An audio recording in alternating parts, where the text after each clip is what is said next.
Bonsoir à tous, nous revoilà pour un nouveau direct IR Stream. Je vois les plus actifs sont déjà dans les starting blocks.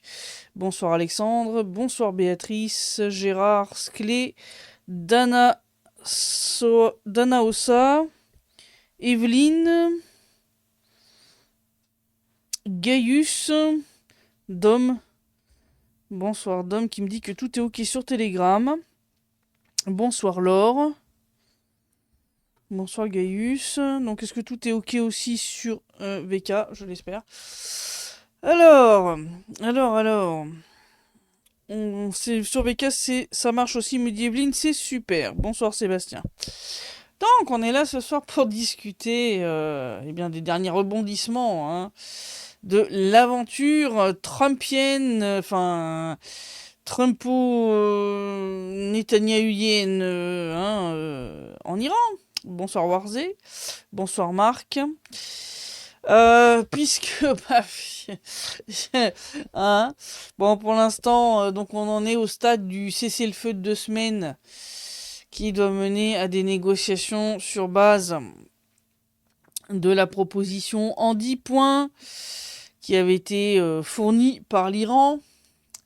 Bon, alors personnellement j'en attends pas grand chose. Bon, déjà parce que parmi les parties qui doivent négocier, il y a les Américains. Bon, on commence à les connaître un peu. Mm. Et puis je rappelle quand même que ils ont relancé le conflit actuel en plein milieu d'autres négociations avec l'Iran. Donc si vous voulez, je ne suis pas très convaincu que ça va aboutir à une paix immédiate. Surtout quand tu vois Trump qui te fait des déclarations hallucinées et hallucinantes, selon lesquelles l'Iran n'a pas de carte. Bah, si c'était le cas, tu ne serais pas assis à la table des négociations, mon gars. Parce que, bon, si t'as accepté un cessez-le-feu, c'est que t'es pas en bonne position. Voilà. Faut quand même dire les choses comme elles sont. Faut être un peu honnête 5 minutes, là, quand même. Tonton Donald. Ça devient pitoyable, dit Evelyne, je suis totalement d'accord. L'Iran n'a aucune carte. Non, non, non, ils viennent juste de faire flamber le prix du pétrole, flinguer plusieurs chaînes de production d'aluminium, ont bien failli, ont déjà bien endommagé l'économie de tous leurs voisins, pendant que ils se font de l'argent à chaque pétrolier qui veut passer le détroit d'Ormuz. Bon, est-ce que j'ai besoin d'expliquer que, l'histoire de Trump, que l'Iran aurait pas de carte? Tu peux la sortir à l'Ukraine, oui, ça là c'est légitime, mais pas dans le cas de l'Iran. Non, non, non, non, non, non. Alors, l'Iran a annoncé ne pas négocier tant que les 10 points acceptés ne seront pas respectés. Non, en fait, c'est pas. Non, il y a 2 points majeurs pour l'instant pour lesquels l'Iran a dit pour l'instant, ça soit même pas à la table de négociation tant que c'est pas fait. C'est effectivement l'arrêt des bombardements israéliens sur le Liban. Alors ça, c'est un des points de désaccord entre l'Iran et Trump, puisque Trump considère que ça n'a rien à voir avec le cessez-le-feu entre lui et l'Iran. L'Iran dit que ça a tout à fait à voir. Donc déjà, ça c'est un des points qui fait que je suis pas très optimiste. Et l'autre point, c'est que l'Iran a exigé le déblocage des avoirs iraniens gelés. Donc, ouais, c'est ce que Gaius dit. L'Iran a déjà annoncé rompre les négociations au Pakistan si Israël bombarde à nouveau le Liban. Bonsoir Jojo Roro qui vient d'arriver. Donc ouais, pour l'instant c'est déjà mal barré. C'est-à-dire qu'ils sont déjà même pas encore assis à la table des négociations, que déjà il y a un souci. Bon, déjà c'est mal parti. Quand on commence comme ça, c'est que c'est mal barré. Et puis, le plan en 10 points proposé par l'Iran, il est quand même assez audacieux. On va y revenir. Parce que le premier, c'est déjà la mise en place d'un mécanisme visant à l'établissement d'une paix, d'une stabilité et d'une sécurité durable dans la région. Hein, donc en clair, l'Iran refuse l'option accord de Minsk version à l'orientale. Hein, ils veulent pas de cessez-le-feu temporaire. Voilà, donc ça, hors de question. Donc ils veulent quelque chose de beaucoup plus solide. Donc déjà là, je sais pas avec quelle garantie ça va pouvoir être fourni. Déjà ça, moi, c'est un gros point d'interrogation. Ensuite, donc pourquoi? Parce que l'Iran en a déjà fait l'expérience. Hein, il y a eu un cessez-le-feu similaire en juin 2025, hein, quand après la guerre des 12 jours, on arrête. Ouais, résultat, un an plus tard, on est reparti pour les mêmes. Le point numéro 2, c'est la condamnation internationale des agresseurs de l'Iran. Hein, voilà. Donc l'Iran veut que les pays qui l'ont attaqué soient sanctionnés par la communauté internationale. Paiement intégral de réparation de guerre à l'Iran par les pays agresseurs pour les dommages infligés, montant qui devra être déterminé par une commission internationale des Nations Unies. Alors ça, je vois mal tonton Donald mettre la main au portefeuille, alors que l'économie américaine se porte pas aussi bien qu'il le voudrait. Et surtout que le déficit du gouvernement américain, lui, continue de grimper à vitesse grand V, alors que la perte du statut du pétrodollar, va poser quelques problèmes pour la payer la dette. Voilà. Point numéro 4, c'est la levée de toutes les sanctions imposées à l'Iran, que ce soit sur le pétrole, le gaz, l'armée, la finance, le secteur bancaire, et donc, sans parler, le déblocage des avoirs iraniens. Hein, on parle d'environ 130 milliards de dollars, c'est quand même peut-être pas une petite somme, hein, quand même. Hein.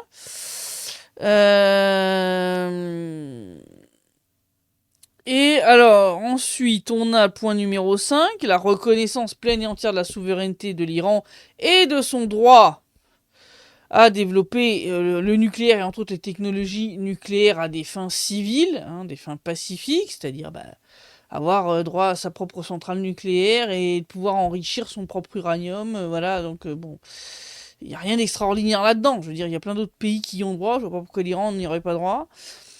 Le point numéro 6, c'est mise en place de nouvelles règles et signature d'un protocole de sécurité pour le passage du détroit d'Ormuz, établi selon les catégories de navires, paiement de droits et redevances appropriés à l'Iran et à Oman, pour garantir la sécurité des navires. Le montant exact n'a pas encore été déterminé. Le point numéro 7, c'est la fourniture de garanties écrites de non-agression contre l'Iran par les États-Unis et Israël sous l'égide du Conseil de sécurité des Nations Unies. Vu comme ces deux pays ont tendance à s'asseoir joyeusement sur tout ce qu'ils signent, je vois pas bien l'intérêt de ce point. C'est plus décoratif qu'autre chose. Hein? Oui, quand même, faut dire les choses comme elles sont. Point numéro 8, retrait complet des forces militaires américaines des pays voisins de la région, à savoir en gros tous les pays arabes du Golfe Persique. Voilà, voilà.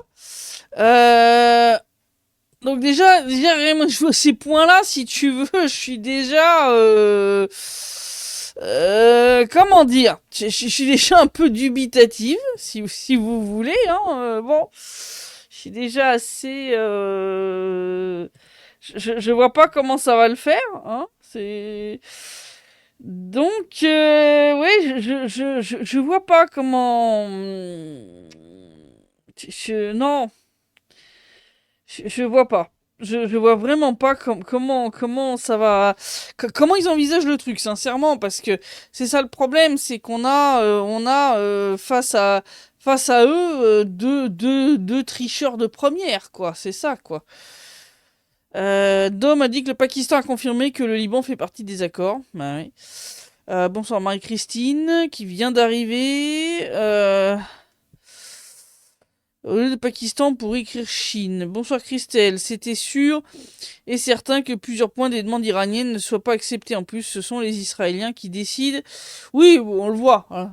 Je veux dire, Trump essaye de mettre fin au truc parce que il se rend bien compte qu'il peut pas gagner.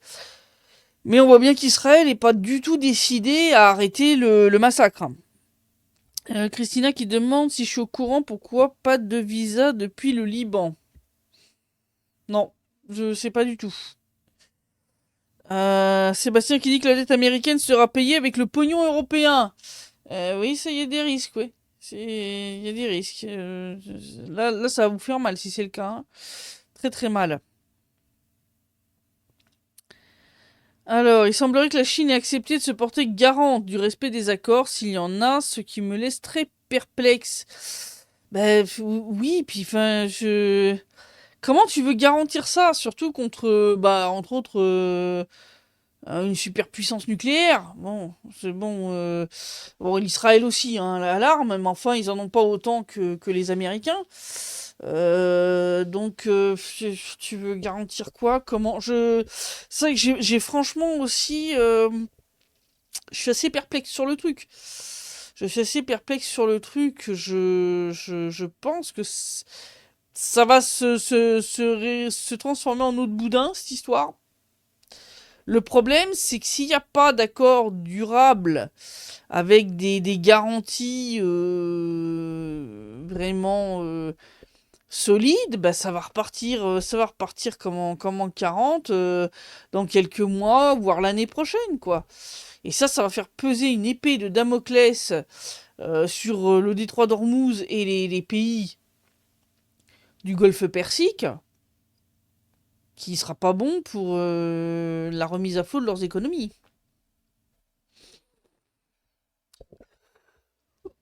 Excusez-moi.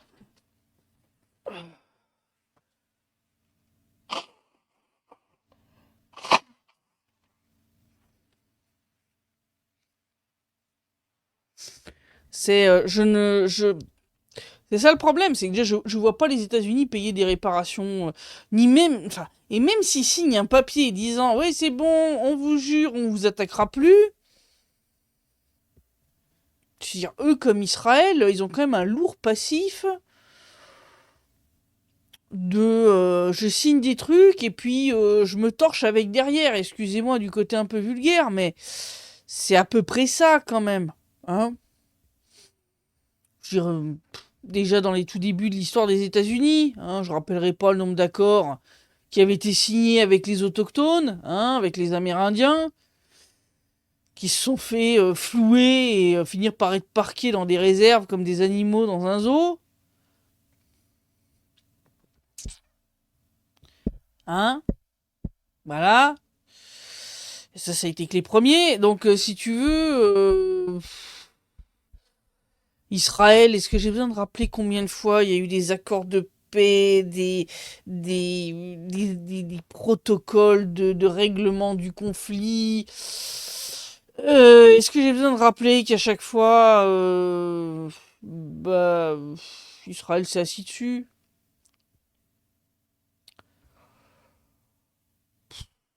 Donc, si vous voulez, je vois pas bien en fait. Je pense sincèrement que à part une bonne défaite vraiment bien écrasante d'Israël et des États-Unis, je vois pas ces derniers arrêter le truc. Bon, là, avec un cessez-le-feu de 15 jours, ils vont pas aller très loin, hein. Je veux dire, c'est pas en 15 jours qu'ils vont produire assez de missiles Tomahawk et de missiles de défense aérienne pour remettre le couvert. Hein, parce que là, si vous voulez, voilà, un Alonso qui dit 450 traités de paix et d'amitié avec les Amérindiens, aucun ne fut respecté. Voilà, je pense que ça déjà, en soi, déjà, c'est un record. Négatif, mais un record. Bon, quand t'as un pays qui a un record pareil, est-ce que tu signes quelque chose avec? Ou est-ce que tu pars du principe que de toute façon, la signature vaudra pas plus que le prix du papier sur lequel elle aura été apposée? C'est...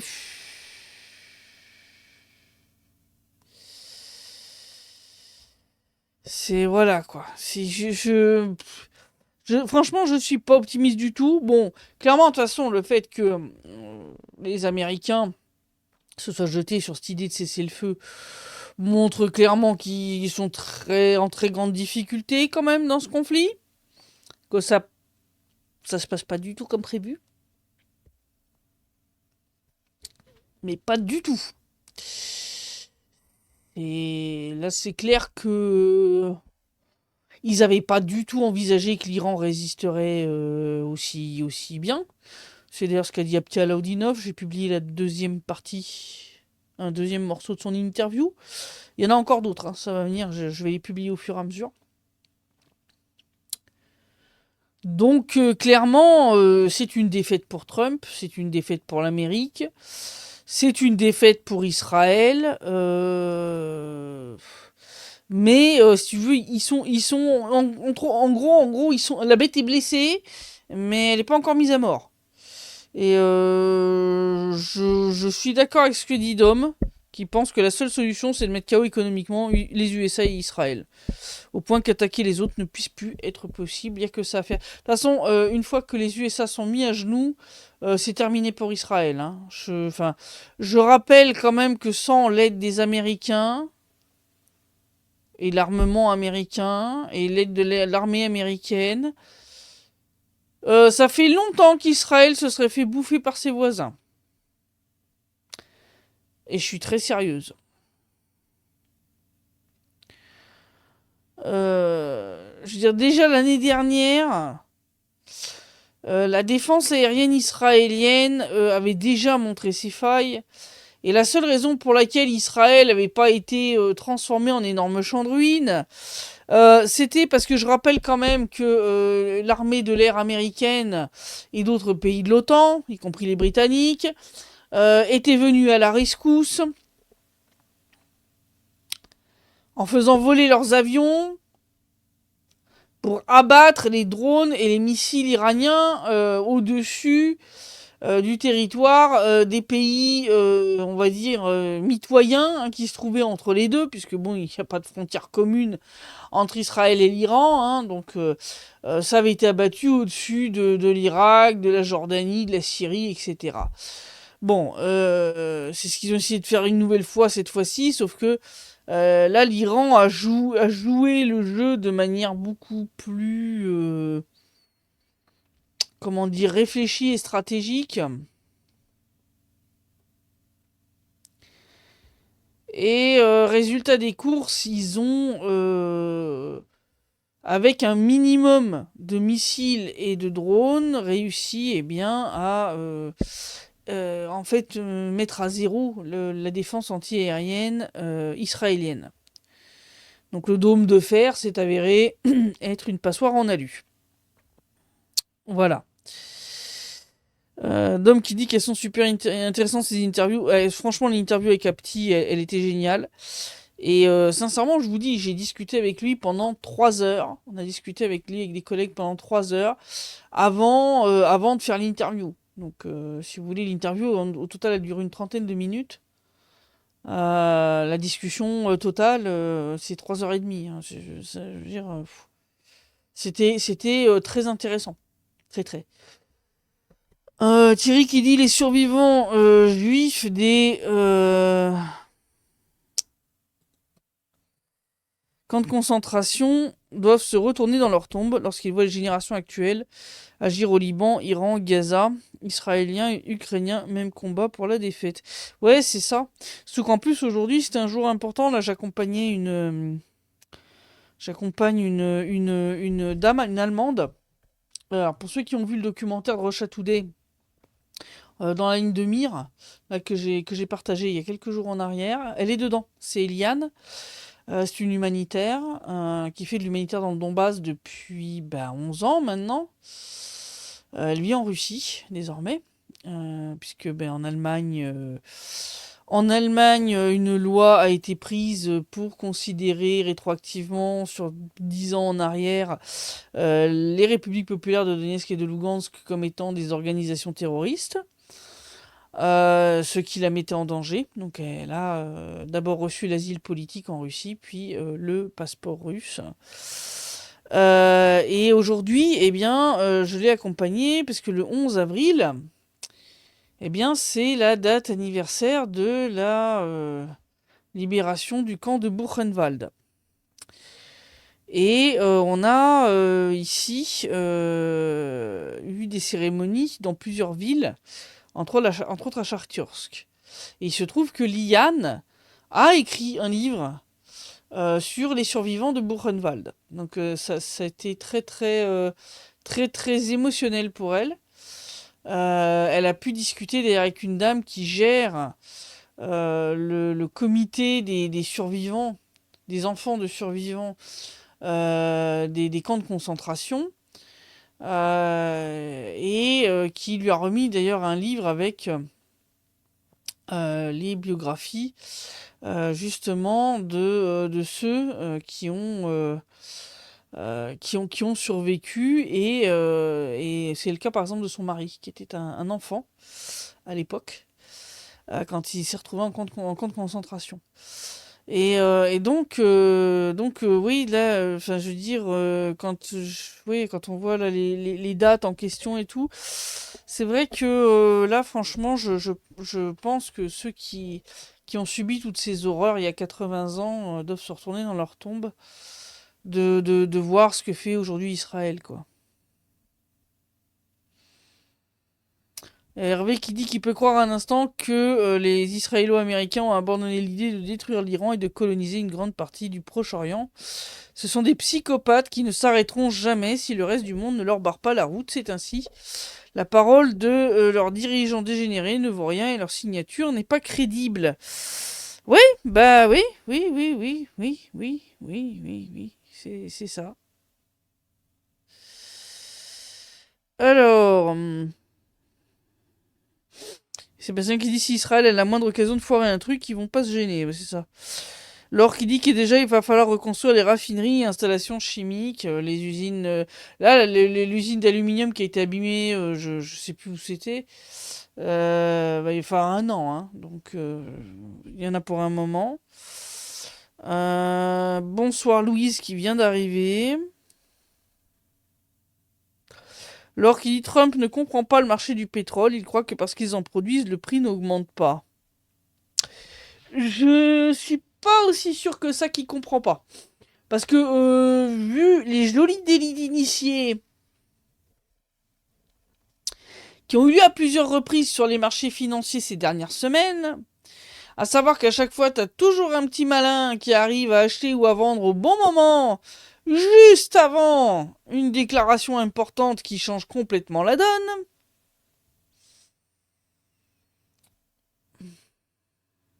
Mais t'as vu qu'il y a un homme d'affaires à la perruque, jaune paille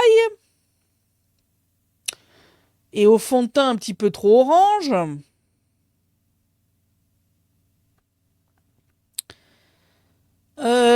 qui à mon avis s'en met plein les poches dans l'histoire. Donausa qui dit cette dame allemande n'a pas l'air de maîtriser la langue russe. Non, elle est encore en train d'apprendre. C'est une dame qui a déjà la cinquantaine, hein. C'est déjà plus difficile d'apprendre une langue étrangère quand t'as cet âge-là que quand t'as 20 ans, hein. Voilà, voilà.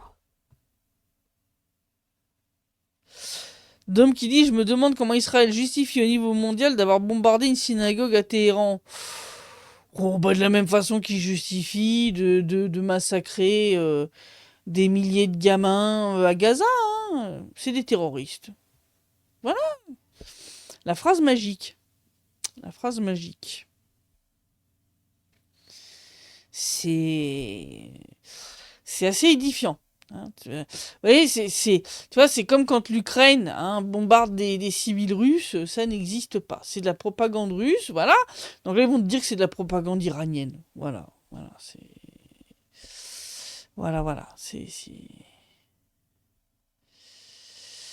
très simple. Voilà, il y a des pays qui ont droit à des passe-droits, hein, du niveau, voilà. Donc Israël, États-Unis, voilà, peuvent massacrer tout le monde sur leur passage. Ouais, mais on apporte la démocratie, c'est des terroristes, des dictateurs, des gna gna gna, et ça passe crème. Voilà. Voilà, la Russie emmène des enfants à l'abri loin de la ligne de front, tout de suite, on hurle à la déportation, et on se retrouve avec des poursuites au niveau de la CPI. cherchez pas l'erreur. Voilà, voilà. Patrick qui dit le fait que l'Iran demande des dommages et intérêts aux USA et à Israël ne signifie-t-il pas que ce sont les Iraniens qui ont gagné? J'aime bien cette formulation en parlant de Trump. C'est un homme qui parle comme il pète. Parfois, il sait pas s'il a parlé ou pété. Ouais, c'est à peu près ça quand même. Franchement, moi, quand je vois ce qui sort, des fois, c'est délirant.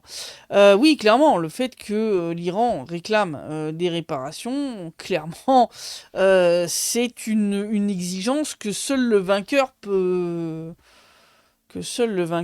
mettre en avant. Tu peux pas exiger des réparations si t'es le vaincu. Ça marche pas.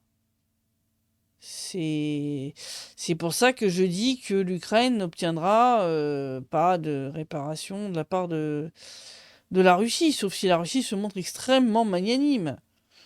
Mais bon, dans le cas d'Israël et des Américains, la magnanimité, c'est pas vraiment leur qualité phare. Hein. C'est pas vraiment comme ça que je les qualifierais, si vous voulez, de prime abord. Hein, voilà. Christina qui dit les délits d'initiés, ça fuse et les proches de la famille Trump et son entourage se remplissent les poches. Ah mais oui, oui, oui. Non, mais c'est clair. Même lui, je suis sûr qu'il s'en fout plein les fouilles. Faut pas prendre pour une idiote. Enfin, s'il vous plaît. Hein. Lui et son entourage, c'est comme Zelensky et son entourage. C'est une occasion de se mettre quelques billets dans la poche. Quel pronostic pour la guerre en Russie 2027, 2030, 2032 demande Sébastien. Ouf. J'aime pas faire ce genre de truc. Parce que c'est toujours compliqué. Mais je pense de toute façon que déjà l'année prochaine, le front va être beaucoup plus friable côté ukrainien. Parce que ben, là, ils vont commencer quand même à ressentir le manque de recrues. Alors, je sais bien qu'ils comptent remplacer les hommes par des femmes, puis après par les gamins, façon Volksturm. Mais si tu veux, c'est pas la même. Hein. Tu peux pas.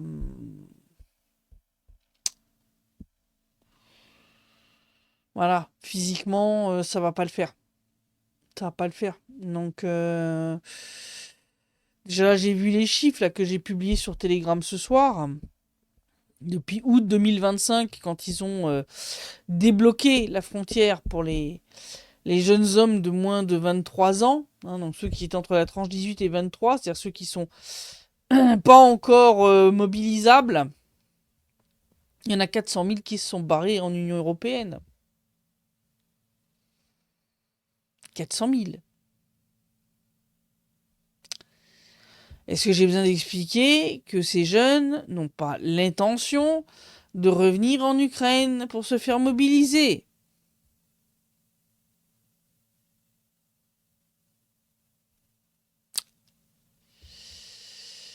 Donc, si vous voulez, leurs réserves sont pas infinies, ils commencent quand même à arriver au bout des réserves d'hommes. Donc soit ils vont finir par devoir mobiliser tout le monde, y compris les députés. Je pense qu'il y a un gros doute sur le fait que ça va le faire. Ou des gens qui, tout simplement assurent le fonctionnement d'infrastructures critiques, genre électricité. Donc quitte à renvoyer le pays au Moyen-Âge, ils en sont capables, ils en sont capables.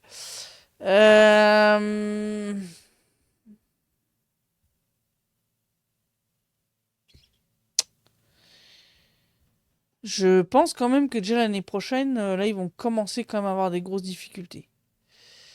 C'est-à-dire que je pense qu'il y a des endroits du front qui vont vraiment se casser la gueule, où la ligne de front va vraiment s'effondrer par endroits. Pas encore totalement, mais qu'il va y avoir des zones qui vont devenir très difficiles à tenir, faute de soldats. C'est Sébastien qui dit oui, une femme peut faire droniste, c'est à vomir. Oui, mais tu tiens pas la ligne de front juste avec des dronistes, tu vois. Il faut quand même, toujours, et ça c'est ce que me disait Apti Alaoudinov. Il disait oui, les drones ont changé la donne, etc. Mais enfin, il faut quand même toujours des soldats pour occuper le terrain. Donc, enfin, je vois pas des nanas en train de creuser les tranchées. Si tu veux, enfin, elles peuvent, hein, mais ça va pas être le même rythme que des hommes. Tu vas pas pouvoir exiger d'elles un effort physique aussi intense que celui, voilà, de mecs jeunes, entraînés, etc. Non, non, ça va pas le faire. Ça va pas le faire. Sklik qui demande la fin de celle d'Ukraine, de la guerre d'Ukraine, ou une suivante avec l'Europe, comme suggéré par les généraux de plateau. Ouais, c'est ça, moi, 2030, la date me fait un petit peu peur quand même pour le risque d'un dérapage vers un conflit direct Russie-OTAN. C'est un peu ce que je crains quand même, hein. Bonsoir André qui vient d'arriver.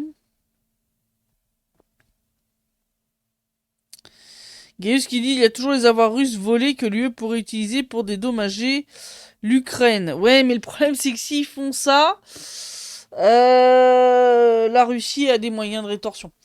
C'est-à-dire que là, les avoirs européens vont se faire saisir en Russie, hein.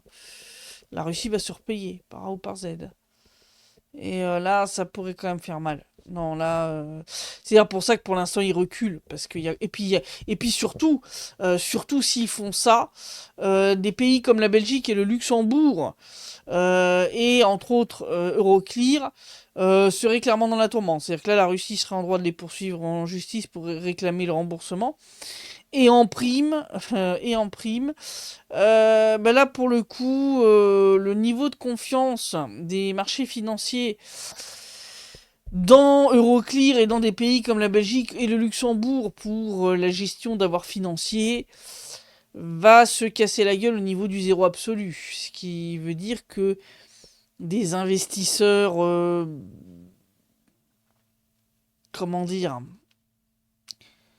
de niveau très important, c'est-à-dire je te parle pas du petit particulier, je te parle de gros fonds d'equity, l'equity qui gère les fonds de la famille Rothschild ou ce genre de trucs, qui vont, enfin, le truc c'est qu'il n'y a pas que les Rothschild si tu veux quoi. Hein, t'as des trucs genre la famille royale saoudienne, ce genre de trucs, ils ont des compagnies, des sociétés qui gèrent leur fonds d'investissement. C'est clair que ceux-là, ils vont se dire il vaut mieux qu'on se casse, on va aller se mettre à Singapour, ça vaudra mieux, hein, ça sera plus safe. Donc clairement, c'est dire pour ça que la Belgique c'est euh, braquer des cas de fer sur la saisie des avoirs russes, parce qu'ils savent très bien que les conséquences économiques pour eux seront absolument désastreuses. Voilà, c'est aussi simple. Gaius qui dit l'Ukraine tombera faute d'hommes. Ben c'est ça, en fait. Bonsoir Véro qui vient d'arriver. Oui, c'est ça. L'Ukraine tombera faute d'hommes. Parce qu'à un moment, en fait, il n'y aura plus personne pour tenir les positions. C'est aussi simple que ça.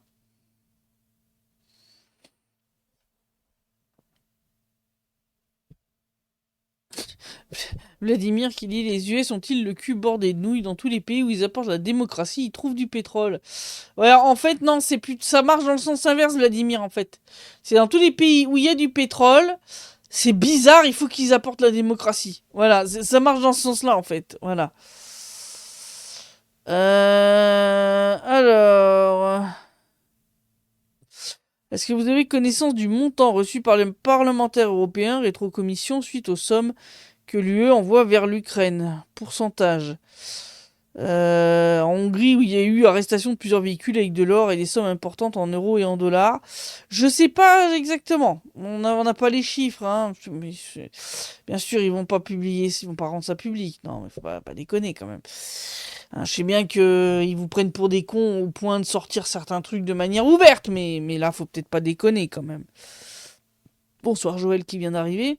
Donc non, on sait pas. Mais ils doivent bien palper. Il doit bien palper, je n'en doute pas un seul instant. Thierry qui dit qu'un navire de guerre russe a escorté 2 pétroliers, les Britanniques n'ont pas bronché. Oui, oui, oui, bah comme quoi c'était la bonne chose à faire. Bon, c'est clair, ce qu'il faut, c'est organiser des convois, c'est-à-dire qu'il faut les grouper au maximum pour envoyer un seul navire de guerre escorter 4-5 pétroliers.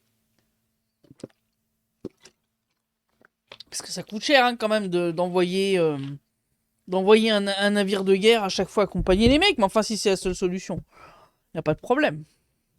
Si ça calme les velléités des Macron, Starmer et compagnie, tant mieux.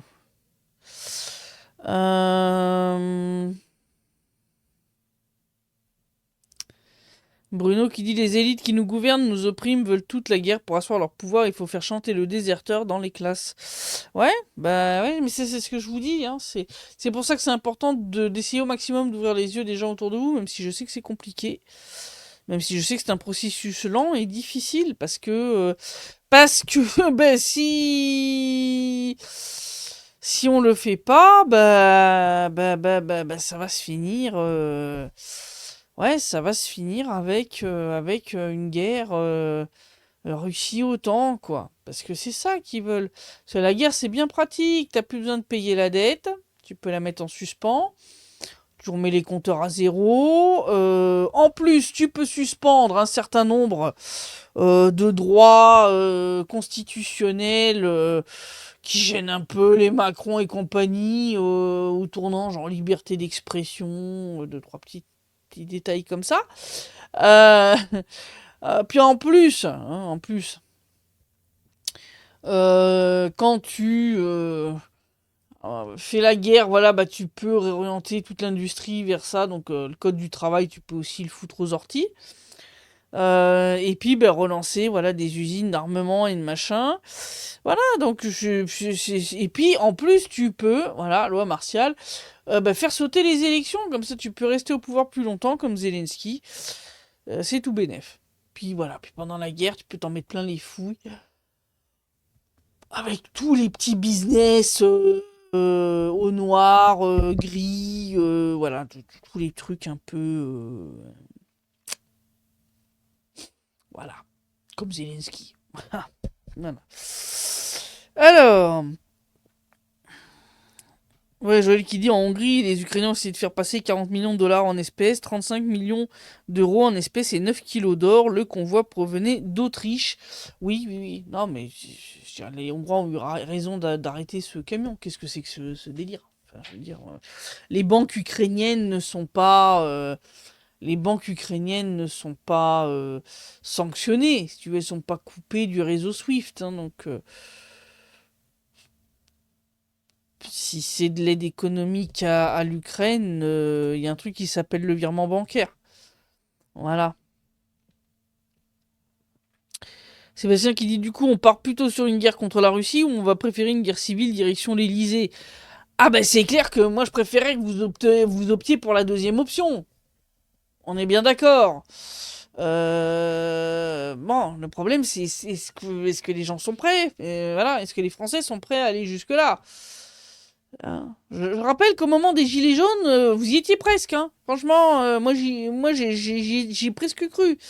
Vous y étiez presque de le faire dégager. Patrick qui dit beaucoup de personnes ignorent ce que signifie flotte fantôme, sont simplement des navires qui ne sont plus assurés chez la Lloyds, chez les Occidentaux, mais par leur pays, Russe, Inde, Chine, etc. Oui, c'est ça. C'est un terme qui fait peur pour donner aux gens l'impression que c'est des navires qui naviguent sans assurance, que c'est des vieux machins rouillés qui risquent à tout moment de te faire une marée noire. Enfin, tu vois, flotte fantôme, t'imagines des trucs quand même pas très reluisants, alors qu'en réalité, ben, c'est juste des pétroliers qui sont pas assurés à la City, quoi.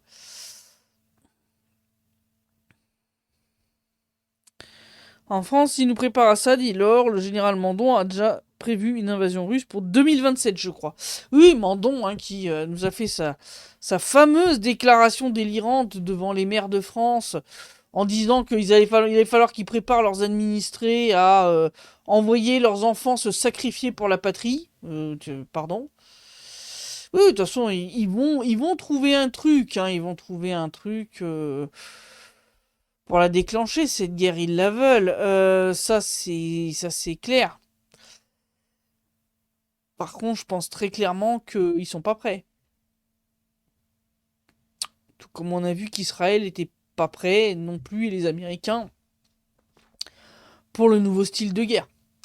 Non. Entre le dôme de fer qui s'est avéré être une passoire et les chars Merkava qui se font fumer en série dans le sud Liban par le Hezbollah à coups de drone FPV à quelques milliers de dollars. Bon, bah écoute, ouais, non, l'OTAN est pas prêt. L'OTAN est pas prêt, hein. Pour le nouveau style de guerre, il est pas prêt. Ça c'est clair. Ils vont se faire fumer. Puis surtout, comme je l'ai dit, l'opération militaire spéciale n'est pas une guerre. C'est une opération militaire spéciale. Elle est très spéciale. Parce que à cause des relations voilà, entre les peuples ukrainiens et russes, et que là, la Russie ne veut pas, on va dire, faire trop de victimes, entre autres parmi les civils et tout. Je veux dire, elle mène un type de combat qui est quand même très particulier. Voilà. Mais si vous voulez, ça va pas être la même contre les Polonais. Hein, on est bien d'accord. Bonsoir Eva qui dit qu'elle est hyper à la bourre et qu'elle est désolée. Y a pas de souci Eva. T'as encore 20 minutes pour poser des questions si tu en as. Et sinon, bah faudra que t'attendes demain pour regarder le replay. Alors, Sébastien qui dit guerre contre la Russie en 2027, article 16, on se tape un Macron en mode Zelensky. Ça serait le scénario épique fail de la France. Ils vont encore se tripoter devant les caméras. Ouais, c'est ce que je crains un peu pour vous, quoi. C'est un scénario à la Zelensky avec Macron qui se maintiendrait au pouvoir pour cause de loi martiale et compagnie et que vous vous retrouviez à vous devoir vous farcir ad vitam, quoi. Enfin, ad vitam. Enfin, jusqu'à la capitulation de la France, quoi. Bon. Par contre, le petit truc positif, c'est que c'est sûr qu'avec lui, la France pourra pas gagner la guerre. Et que ça va mal se finir pour lui. Mais bon, dans le même temps, il va entraîner le pays dans le gouffre avec lui, quoi. C'est pas réjouissant, quoi. C'est pas réjouissant. Gaius qui dit s'il y a une guerre avec la Russie, elle sera déclenchée dans la mer Baltique. Ouais, il y a un grand risque. Ouais. Les trois chihuahuas baltiques sont les trois petits cochons là. Ils sont bien chauds patates. Ouais. Ils se prennent pour ils se prennent pour des Rottweilers, je sais pas. Il doit y avoir des miroirs déformants chez eux dans les pays baltes. Parce que enfin, quand je vois les déclarations délirantes où ils te parlent d'aller porter le conflit sur le territoire russe si jamais la Russie les attaque. Les gars, votre pays fait même pas la taille de Moscou et sa périphérie. Et vous avez une population qui dépasse pas celle d'un quartier de Moscou. Je, je vois pas en fait. Non, non, non, mais non, non, non, non. Voilà, c'est donc si vous voulez bloquer la Baltique, bah la Russie va le débloquer très vite. S'il tente une provoque avec Kaliningrad, parce que ça a une bonne probabilité quand même, hein, provoque avec Kaliningrad. Bon, bah ça se terminera de la même façon avec des blocages terrestres de Kaliningrad. Hein, je veux dire, bon. Mais je leur conseille vraiment pas de chercher la merde. Franchement, mais que les pays de l'Union européenne s'occupent de leur cul. Qui s'occupent de régler leurs problèmes. Hein, comme le disent et le rappellent régulièrement les différents officiels russes, de Dmitriev en passant par Medvedev, Lavrov et Zakharova, et même Vladimir Poutine. Hein, je crois qu'il y a assez de problèmes à régler au sein de l'Union européenne pour pas avoir besoin de venir s'en rajouter en lançant une guerre contre le pays qui a la deuxième armée la plus puissante au monde et le premier stock d'arsenal nucléaire. Bon, sauf si vous tenez absolument à vous faire vitrifier façon radioactive. Ouais, bon. Si vous tenez absolument à briller dans le noir. Mais je suis pas sûr que ça en vaille la peine. Christina qui dit que ça bug. Ah bon, ça bug? Ça bug, c'est possible. Je suis obligé d'utiliser un VPN pour le truc. Dom qui dit qu'il avoue que c'est très réjouissant de voir les Israéliens se prendre une peignée au sud Liban, mais ça ne compense pas leur génocide là-bas. Ouais, non mais... Puis le plus honteux, c'est l'attitude de l'armée libanaise, quoi. Enfin... C'est-à-dire que les mecs, ils fuient, quoi. Ils fuient la zone des futurs combats en mode bon bah désolé on s'en va, on va pas vous gêner hein. Ça va les mecs Enfin, comment tu peux être soldat dans une armée comme ça, je comprends pas hein. C'est ils les ont tous castrés avant de les mobiliser ou comment ça se passe? Enfin waouh. Moi, je serais un Libanais, je me retrouve dans une armée, on me dit, bah écoute, tu te casses, puis tu laisses l'envahisseur occuper le terrain pépouze. Bah non, en fait. Je, je veux dire, ça fait quand même beaucoup de mecs qui ont perdu leur couille en cours de route, là, quand même.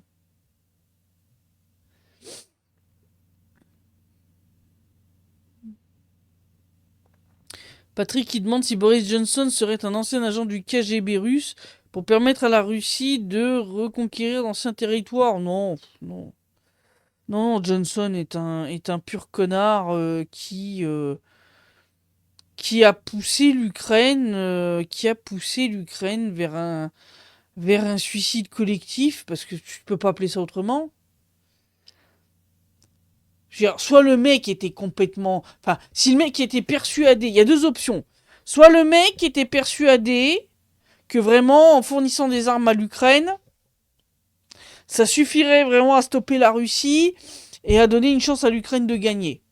Bon, dans ce cas-là, ça veut dire que ce mec est complètement con, que ses conseillers le sont aussi, parce que bon, c'est quand même pas un stratège militaire diplômé d'une académie militaire quelconque, hein, donc clairement il avait des conseillers militaires.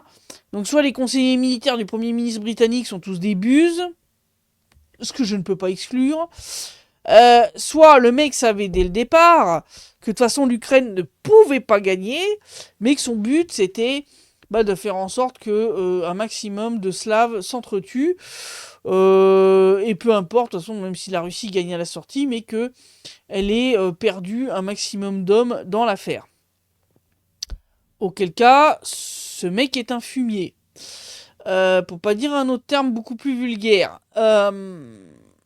Mais dans les deux cas, le mec, de toute façon, porte la responsabilité du suicide collectif ukrainien. Je veux dire, il a le sang, non seulement des soldats et des civils russes, mais aussi des soldats et des civils ukrainiens. Mais lui, c'est même pas jusqu'au coude, c'est même pas jusqu'aux épaules. C'est-à-dire qu'il baigne dedans, même ses mèches folles, si tu veux, baignent dedans totalement. Voilà, dans le sang des peuples ukrainiens et russes. Si tu veux, pour moi, ce mec, c'est vraiment le symbole de ce qui est une raclure de fond de chiottes, voilà, qui sert de politique dans des pays occidentaux. Voilà, c'est. Voilà, Patrick dit qu'effectivement, les pays baltes réunis ne font pas le nombre de personnes vivant à Moscou. Hein. Je rappelle quand même que Moscou, t'as même plus d'habitants que Paris et sa banlieue. Hein, donc, voilà, no comment. Eva qui dit exactement, il y a largement assez de problèmes à gérer en Europe. Sébastien qui dit que Boris Johnson a été payé pour faire foirer les accords de paix suite au lancement de l'opération militaire spéciale. Oui, bah, ouais, ouais.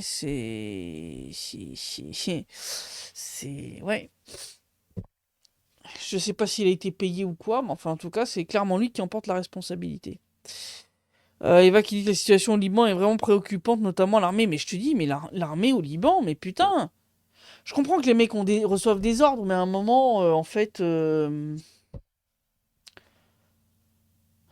personnellement, moi, je verrais ça. Je serais un homme libanais dans l'armée libanaise. Tu me donnes des ordres comme ça, je déserte. Je déserte. Je reste pas dans une armée de sans couilles. Enfin, je veux dire, à un moment, c'est pas possible. Tu peux pas rester dans une armée où on te dit, bah en fait, vous reculez parce que faut pas gêner l'occupant, quoi, tu vois. Enfin, what? What? Ça va pas la tête. Thierry qui dit que c'est peut-être les conseillers de Boris qui ont retrouvé un poste à la Maison Blanche. Ah bah c'est possible. C'est possible, ouais, c'est peut-être eux qui ont conseillé Donald Trump d'aller foutre sur la gueule de l'Iran.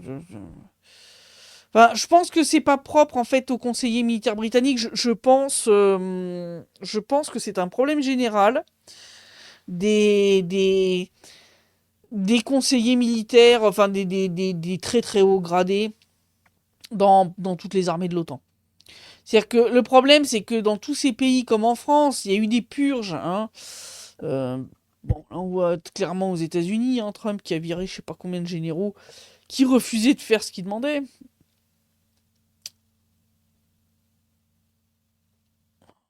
Les mecs ont eu les couilles de dire non. Bravo à eux. En France, je rappelle que ceux qui ont contredit Macron, bah, ça s'est terminé comment? Ils se sont fait virer aussi. Donc, si vous voulez, partout en fait, tous ceux qui dérangeaient le petit narratif qui plaisait bien aux dirigeants, bah, ils ont été dégagés. Tous ceux qui disaient certaines vérités dérangeantes, ils ont été dégagés. Et donc, bah, ceux qui restent, c'est quoi? Bah, c'est les frotte-manches, c'est les faillots. C'est les faillots, voilà. Sclé qui dit qu'il croit que l'armée libanaise est faiblement armée, moins que le Hezbollah, et qu'Israël les empêche de s'armer. C'est pour aller au carton pour rien. Ouais, non, mais bon. Patrick est désolé, on ne déserte jamais. Suivant le pays, ça peut conduire à la peine de mort. Faut simplement rompre son contrat. Ouais, enfin, tu désertes ou tu romps ton contrat. Mais si le Hezbollah est mieux armé, bah, tu rentres au Hezbollah, quoi. Je suis désolé, mais enfin, qu'est-ce que c'est que ces conneries? Qu'est-ce que c'est que ces conneries d'obéir à des ordres pareils? Enfin, je veux dire, mais what?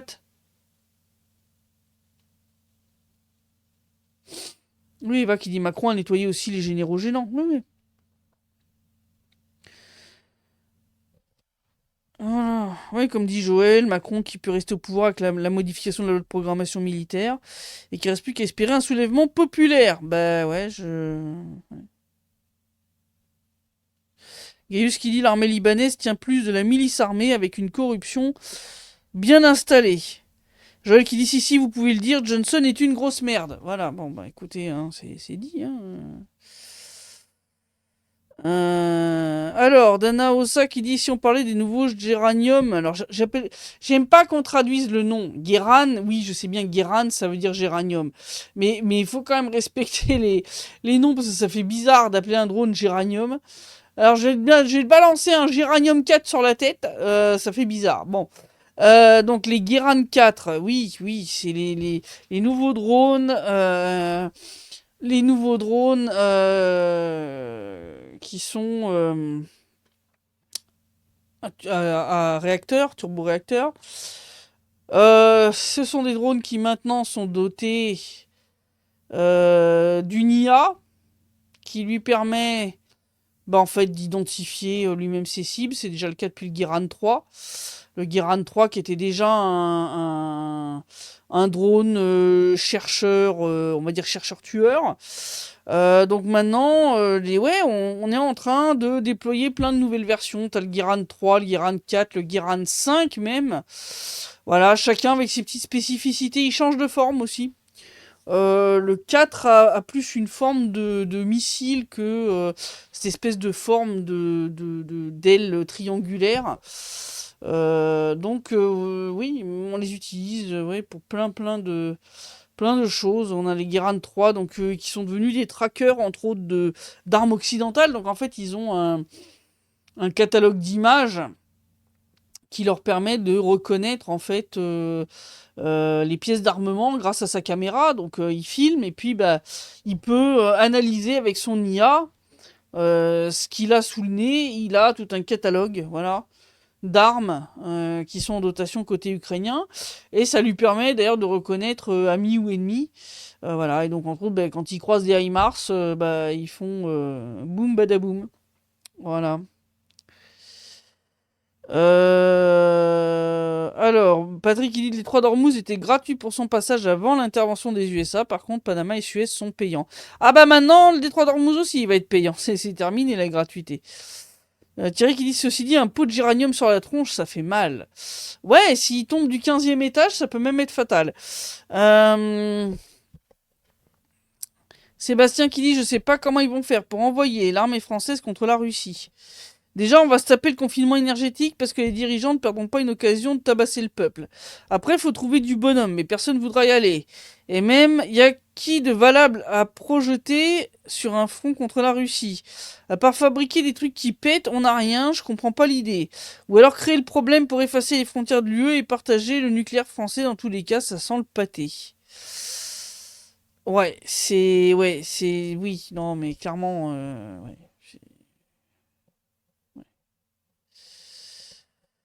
Alonso qui dit c'est le Guéran 5 qui est une forme de missile, mais ouais, c'est le 4 ou le 5. Franchement, j'ai pas regardé en détail, j'ai vu passer une vidéo vite fait. J'étais toute la journée aujourd'hui avec Liane. On a fait voilà, plusieurs cérémonies et puis après des rencontres importantes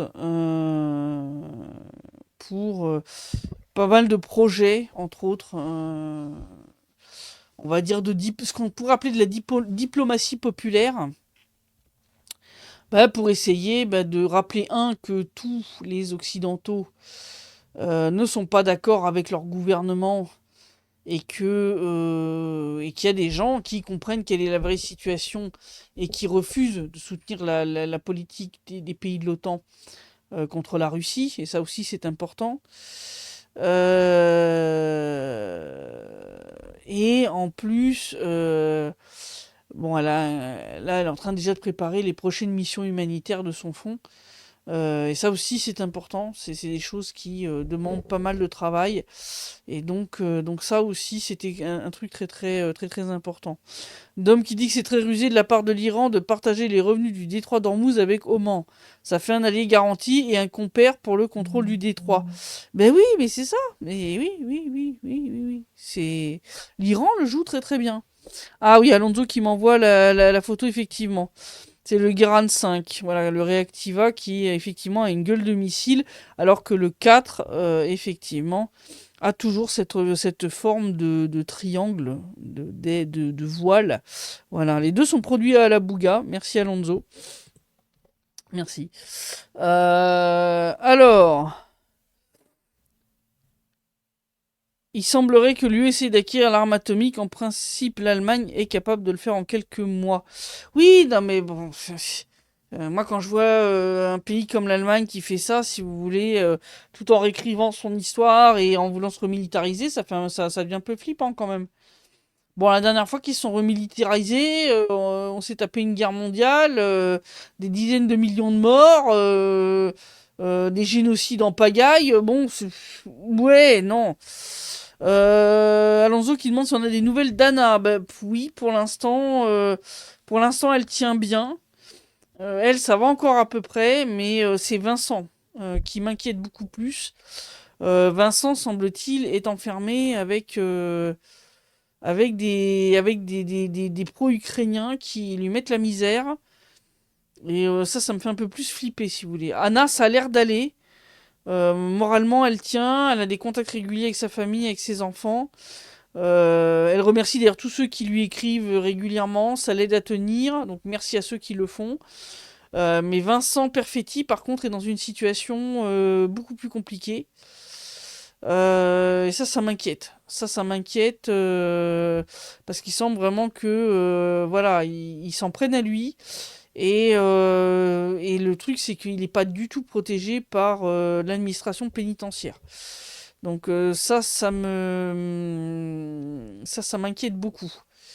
Je suis beaucoup plus inquiète pour Vincent que pour Anna. Très sincèrement, Anna, ça a l'air d'aller. Elle tient, voilà, elle tient le coup et elle est dans des conditions de détention, voilà, supportables. Mais Vincent, ça n'a pas l'air du tout d'être la même. Et ouais, ça me perturbe quand même. Et je sais pas ce qu'on peut faire pour essayer d'améliorer ces conditions de détention, quoi. Surtout que j'ai découvert que, en discutant avec Liana, que, comme je vous le disais, en Allemagne, ils ont pris une loi déclarant la RPD et la RPL comme organisation terroriste avec rétroactivité de 10 ans. Résultat des courses, ils ont aussi arrêté des gens en Allemagne qui apportaient de l'aide humanitaire au Donbass, depuis même avant l'opération spéciale, grâce à cette loi rétroactive. Donc on voit clairement une dérive fascisante assez flippante côté allemand. Donc il n'y a pas qu'en France que c'est pas bon, quoi.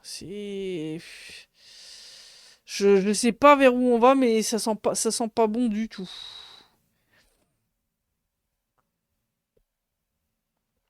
Sébastien qui dit qu'il croit ou il espère que la Russie guette les projets de l'UE et prendra des mesures pour empêcher ça. Ça serait peut-être d'ailleurs ça, le début de la guerre qu'on veut nous vendre. C'est possible. Béatrice qui dit que c'est inquiétant, ouais. Ouais, ouais. C'est. C'est ça qui me fait peur, c'est qu'ils la veulent, leur guerre. Ils la veulent.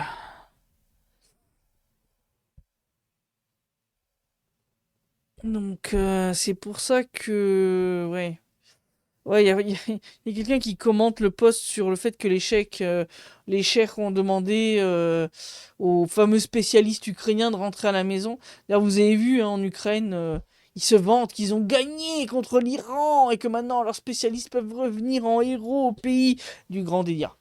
Ah ouais, non, là, je crois que Zelensky a fait une petite distribution de blanches dans les chaînes TV ukrainiennes, parce que là, c'est pas possible de sortir des bêtises pareilles. Parce que les mecs se font foutre dehors les Émirats. Parce que, les sites qu'ils étaient censés défendre se sont fait détruire par l'Iran. Donc, bah, efficacité de la défense aérienne. Voilà. Et alors, pour ne rien arranger, non seulement ils ont été nuls de chez nuls, mais c'est même allé jusqu'au point que ils ont fait dans les Émirats la même chose qu'à la maison. C'est-à-dire bah, les roquettes de défense aérienne qui finissent dans les immeubles ou les maisons. Et ça, si tu veux, ben, ils ont pas trop apprécié, si tu veux, au Moyen-Orient. Que les mecs, non seulement soient des buses, au point que les sites qu'ils étaient censés protéger n'ont pas été protégés du tout, mais qu'en prime, ils ont tué des gens parce qu'ils étaient tellement nuls que leurs missiles ont fini ben, là où ils ne devaient pas finir. Oui, parce que je signale quand même,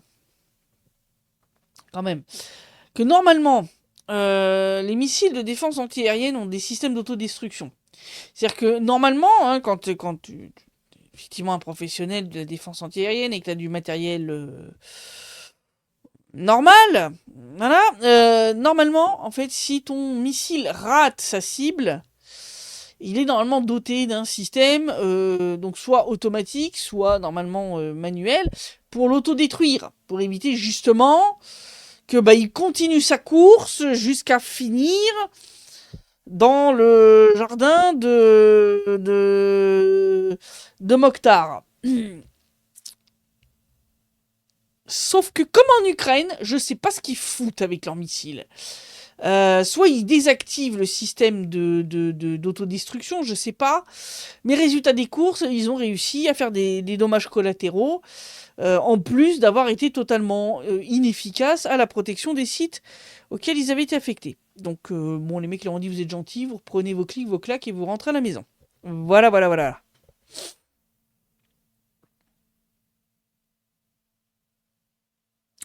Alonso qui dit, cette semaine, le front est assez statique, en raison, entre autres, de la saturation du ciel par les drones. Oh, il n'est pas si statique que ça. On a pris plusieurs localités. C'est juste que je suis très occupé. Et donc, la chaîne, bah, j'ai moins de temps pour les posts en temps réel, pour l'instant. Mais on a pris plusieurs localités cette semaine. Donc, c'est pas si statique que ça. Quel est le moral dans le Donbass? La foi dans la victoire est-elle toujours forte? Oui, de toute façon, on sait qu'on va gagner. De toute façon, on n'a pas d'autre choix. Hein. Pour la Russie, c'est une guerre existentielle. C'est soit on gagne, soit on disparaît. Donc, de toute façon, il n'y a pas d'autre solution que de gagner. Eva qui dit, le Zelensky a vu son délire dans une traînée de poudre avec une paille à la main. Mais ça, c'est clair, quoi.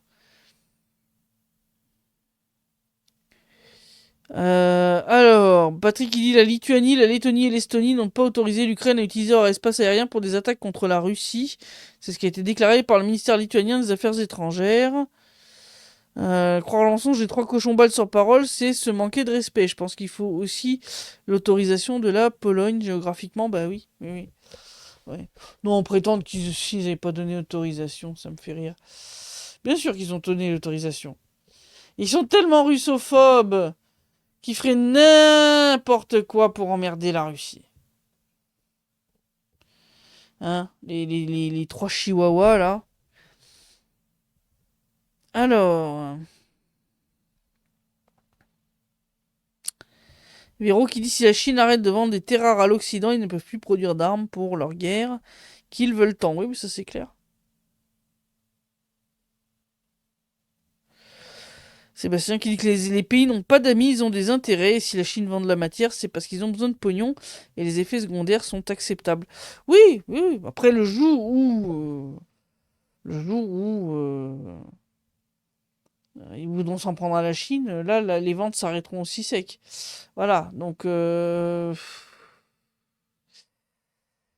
D'ailleurs, dans l'interview avec Capti Alaudinov, il y a une partie pour la Chine. Ouais, ouais, parce que j'avais un collègue chinois qui était avec nous, qui a posé quelques questions sur la façon dont il voyait les relations avec la Chine. Je pense que ça sera un point intéressant. Donc surveillez nos publications et nos vidéos. Vous aurez la partie où Apti donne son avis sur ce que devrait faire la Chine. Vous allez voir, c'est très intéressant aussi. Voilà. Macron qui a déclaré que les réseaux sociaux sont comparables à de la pornographie. Mais il a claqué son cerveau au sol, lui, ou quoi? Euh... Infini qui dit, peut-être ce ne sont pas vraiment des missiles défensifs. Ils n'en ont plus. Donc ils utilisent toutes sortes de missiles pourvu que ça tue des Ukrainiens, soit des Russes. Le fournisseur se moque de qui meurt. Non, non, non, non, non. Ils avaient encore quand même quelques. Ils avaient encore quelques THAAD ou Patriotes sous le coude pour le Moyen-Orient. Donc non, non. Ce sont des missiles, mais un missile défensif, ça n'existe pas. Enfin, je veux dire, ton missile anti-aérien, qu'est-ce qu'il fait? Le but, c'est qu'il pète soit directement à l'impact ou à proximité. Le plus souvent, c'est à proximité de la cible. Et il va... alors souvent, c'est fait par exemple comme les systèmes Book. Tu as plein de petits shrapnels à l'intérieur. Et quand le truc pète, il les envoie partout autour. Et donc même s'il pète pas directement sur la cible, c'est pas grave. Il va envoyer plein de shrapnel dans tous les coins. Ça va dézinguer en fait la cible, que ce soit un avion, un drone ou un autre missile, qui va se casser la gueule au lieu de continuer sa route. Mais effectivement, s'il n'explose pas en vol, il va retomber. Hein, je veux dire, il y a un truc qui s'appelle la gravité, hein, quand même. Hein.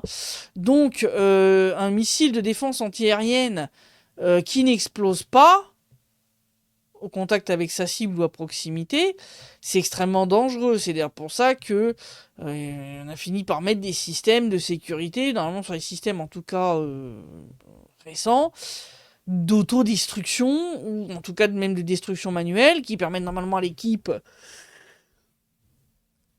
qui gère le tir, s'il voit que le truc a loupé, de détruire l'ogive avant qu'elle tombe. Parce que c'est quand même des ogives puissantes. Je veux dire, tu imagines un truc comme ça rempli de shrapnel qui explose au sol, les dégâts que ça fait, hein. Je veux dire, bon nombre d'immeubles que vous avez vu être endommagés dans des villes comme Kiev, Odessa, etc., où ils ont blâmé la Russie, c'est de la défense antiaérienne, hein. Bon, tu vois l'état des immeubles, t'as compris, quoi.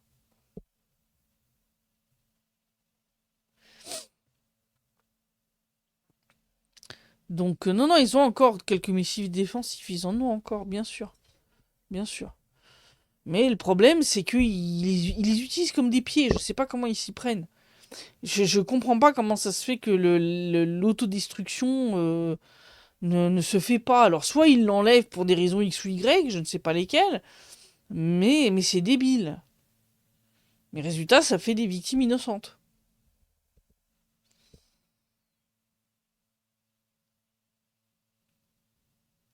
Alors, les Patriotes ou les THAAD devaient certainement être tirés par d'anciens soldats américains spécialistes. Ben oui, t'apprends pas à manier ces systèmes-là en 6 mois, faut arrêter les bêtises.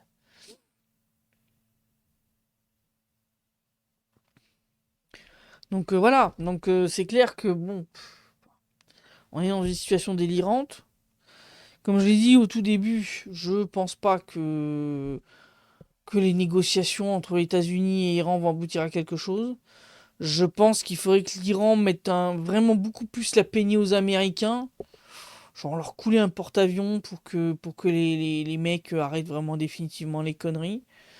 Je pense qu'on va se diriger vers un espèce de statut. Enfin, non, en fait, parce que l'Iran ne voudra pas rester sur un statu quo. Donc, au bout de la fin des 15 jours et que les négociations auront abouti à rien, bah, il y a de bonnes chances que le conflit reparte comme il y a un mois en arrière, quoi. Donc, pour l'instant, vous reposez pas sur vos lauriers. Je pense que c'est prématuré.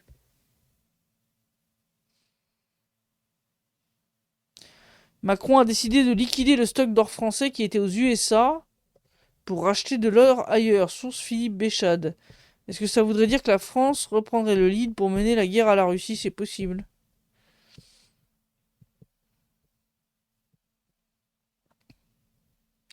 Infini qui dit que pour ce qui est des 3 pays qui laissent passer les drones pour attaquer la Russie, ils devraient recevoir un retour chaleureux de la part de la Russie, comme l'Iran l'a fait pour ses voisins, qui abritent des bases militaires américaines. Ouais, le problème, c'est que les 3 petits cochons font partie de l'OTAN, et que donc si la Russie répond comme ça, on part direct en troisième guerre mondiale nucléaire.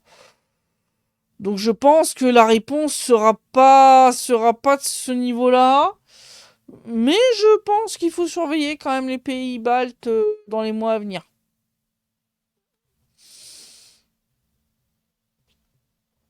Il y aura peut-être des trucs intéressants qui vont se passer. Je dis ça comme ça. Voilà, voilà. Bah écoutez, je pense qu'on a fait à peu près le tour de la question. Donc pour l'instant, 15 jours, on va dire, de pause, soi-disant pour des négociations qui n'ont toujours pas commencé et qui m'ont l'air très mal parties. Donc je suis pas très optimiste. Je pense que le conflit va repartir assez rapidement. Va recommencer et puis que je pense que ça ne s'arrêtera que lorsque l'Iran aura foutu une telle peignée à Washington et à Tel Aviv que là ils n'auront pas d'autre choix que de signer ce qu'on leur demandera de signer. Donc bon, situation à suivre. Concernant les chances pour Orban de renouveler, je sais pas. Pour l'instant il a l'air d'être bien parti. Mais je m'attends à tous les coups tordus de la part de l'UE, comme ils ont fait en Roumanie avec l'annulation des élections, ce genre de choses. Je pense que tout est possible. Orban les dérange vraiment, donc Situation à surveiller d'assez près, on va voir ce que ça va donner. Demain, je ne serai pas sur TVADP, parce que je vais de nouveau être avec Liane et on va finir assez tard. Je n'aurai pas le temps de préparer l'émission, donc je retournerai sur TVADP la semaine prochaine. Mais par contre, dimanche, je vous ferai le rapport hebdomadaire de situation, comme d'habitude. Et là, vous pourrez voir que le front n'a pas été si statique que ça. Voilà, voilà. Donc, je vous souhaite une bonne soirée à tous. Je vous dis à après-demain pour le rapport hebdomadaire de situation. Et d'ici là, eh bien, portez-vous bien.